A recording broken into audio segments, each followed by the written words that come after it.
जुहार ई जगह समस्यार समाधान लगी जे चाहूचे ताहा के लोग माने कहबे कि ई गुटे खराब व्यक्ति है। इटा पूरा रियलिटी है आज्ञा देखबार के मिलुचे जिते बेले ग्राउंड जीरो के जेकरी काम करा जाउची सही समय रे लोग माने कहउचन ई माने खाली निजर स्वार्थ लागि काम करूचन किंतु इटा बुझी नहीं पारबा भाई निजर स्वार्थ थिले भी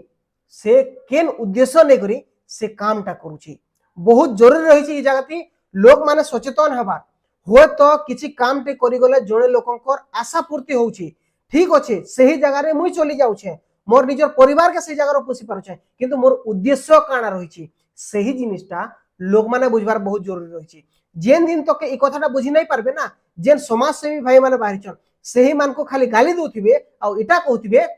कि तुमे तुमर पेट चलाबा लगी जगह काम करबा लगी इच्छो। अरे भाई पेट चलाबाटा जदि देखबो बोले अलगा जगह रे भी पेट चला जाई पारबा किंतु ई फील्ड के कहला जे चूज करा जाईची सेतिर लागि बोली गरी ई जगह के चॉइस करा जाईची जे ई जगह रे लोक मानकर सेवा करा जाई पारबा आ सही सेवा कले जदि जणे लोकर घर चली जाउछे जणे लोकर पेट पूरी जाउछे बोले सेतिर लोक मानकर असुविधा नाही हेबा कथा।